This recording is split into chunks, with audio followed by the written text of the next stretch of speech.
시청자 여러분 안녕하십니까? 미국의 조 바이든 민주당 대통령 후보가 러닝메이트 부통령 후보로 지명한 해리스 미국 상원의원의 돌풍이 미국 대선파를 강타하고 있습니다. 바이든, 해리스 이 조가 선거 운동자금 모금 행사를 벌였는데 하루 만에 300억 원이 모였습니다. 해리스가 없었을 때의 150억의 약 2배입니다. 더블 스코어. 그만큼 지지자들이 해리스 팀에 대한 어떤 기대가 폭발적이라고 하겠습니다. 제가 오늘은 이 해리스의 핵심 포인트와 그리고 한국 정치판에 주는 메시지를 정리를 해봤습니다.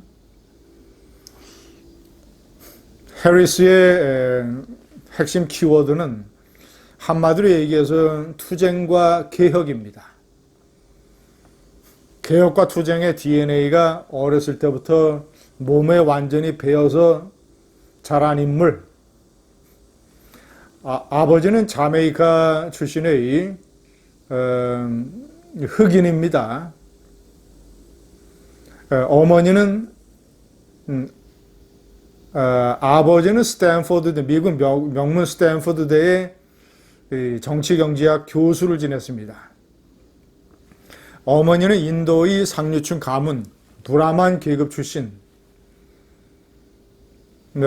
흑인계와 인도계가 섞였지만 자신은 흑인 여성이라고 생각을 하고 성장을 해왔습니다. 근데 두 부모는 흑인 민권운동에 대단히 관심이 많았습니다. 그래서 어렸을 때부터 유모차에 해리스를 태우고 시위 거리의 한복판으로 나갔습니다. 해리스의 기억이 아주 재밌습니다. 내가 어렸을 때의 추억이라고 하는 것은 사람들의 다리와 외치는 고함 소리뿐이다. 그러니까 유모차에서 바라봤을 때 시위대의 다리가 보였겠죠. 재밌습니다. 자, 그는 이 워싱턴 DC에 있는 흑인들의 하버드 대학교라고 할 수 있는 하워드 대학교를 졸업을 했습니다. 그리고 캘리포니아 법대로 가서 로스쿨을 졸업하고 변호사가 됐습니다. 그러다가 이제 검사의 길로 접어들었습니다. 미국에서는 이제 주요한 검찰 고위직은 전부 다 선거 선출직이죠.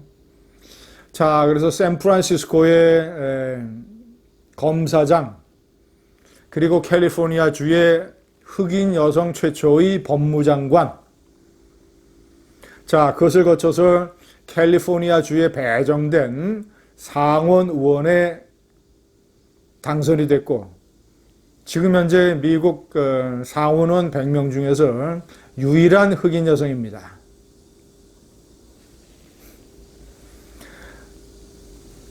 아버지, 어머니의 어떤 흑인 민권운동 이런 데에 영향을 받아서 자기 자신은 내가 흑인 여성으로서 이 세상을 살아나가야 된다.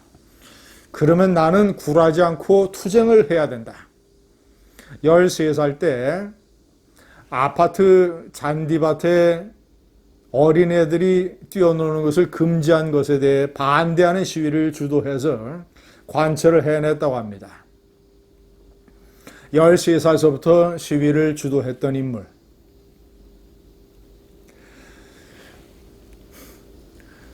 그는 이념적으로 중도 좌파로 분류가 됩니다.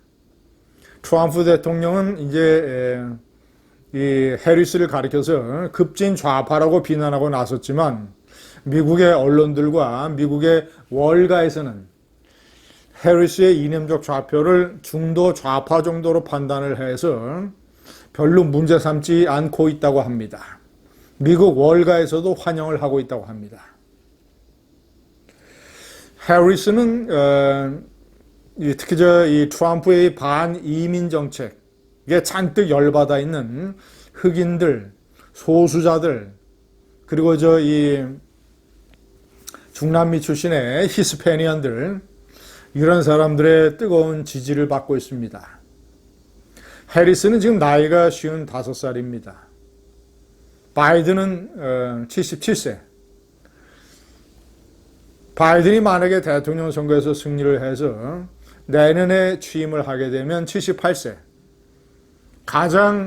미국 역사상 가장 나이가 많은 상태로 미국 대통령에 취임을 하게 됩니다.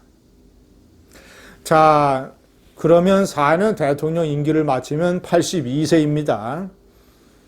만약에 바이든, 해리슨 이 조가 미국의 정부통령 임기를 성공적으로 마치게 되면 4년 후에 조 바이든은 다시 출마를 하지 않고 이 부통령, 해리스 부통령을 미국 민주당 대통령 후보로 지명할 가능성이 높습니다. 만약에 그 전에 조 바이든이 이제 건강이라든가 노쇠 이런 걸로 인해서 만약에 대통령직을 사임을 하는 일이 벌어지게 된다면 대통령이 카멀라 해리스가 됩니다. 미국 역사상 최초의 흑인 대통령 오바마를 이어서 미국 역사상 최초의 흑인 여성 대통령 카멀라 해리스가 탄생을 하게 됩니다. 만약에 4년 후에 대통령 선거에서 대통령 후보가 돼서 다시 대통령으로 당선이 되면 역시 카멀라 해리스라는 미국의 흑인 여성 최초의 미국 대통령이 탄생을 하게 됩니다. 트럼프와 이 펜스 커플에게는 커다란 위협이 됩니다. 미국의 언론들은 이 해리스가 검사 때의 실력을 발휘해서 이 펜스 부통령을 생선의 내장을 발려내듯이 공격할 것이다. 해리스는 트럼프와 펜스 조 때문에 미국이 완전히 누더기가 됐다고 공격을 하고 있습니다. 시청자 여러분, 해리스 검사는 사회를 개혁하고 사회를 바꾸고 그런 목표를 위해서 투쟁을 해왔습니다. 선거직 출마직에 과감하게 뛰어들어서 이제 대통령 자리까지 넘보고 있습니다. 우선 처음에는 이제 부통령이 돼야 되겠죠. 한국의 윤석열 검찰총장에게 주는 메시지가 범상치 않습니다. 윤석열 총장, 당신은 왜 검사가 됐습니까? 그저 사람 잡아놓는 재미를 느끼기 위해서 검사가 됐습니까? 사법의 칼로, 검사가 휘두르는 정의의 칼로 악을 제거하고 사를 평정하고 정의를 세우기 위해서 검사가 된 것 아닙니까? 자, 그렇다면 내년 검찰총장 임기를 마치게 되면 검찰총장에게서 윤석열의 길이 멈춰서는 안 됩니다. 지금부터 철저하게 준비를 해서 내년에 61세가 되면 미래통합당에 입당을 해서 대선 레이스에 뛰어들어야 됩니다. 61세의 검찰총장을 그만두고 무엇을 할 겁니까? 재산도 60억 원이 넘는데 돈을 벌 필요가 있습니까? 아니면 검찰총장까지 지낸 사람이 로펌의 고문이 돼서 후배 검사들에게 전화해서 사건 청탁이나 할 겁니까? 해리스가 윤석열에게 보내는 중요한 메시지입니다. 싸우는 검사, 멈추지 않는 전사, 윤석열, 지금부터 철저하게 준비하십시오. 감사합니다.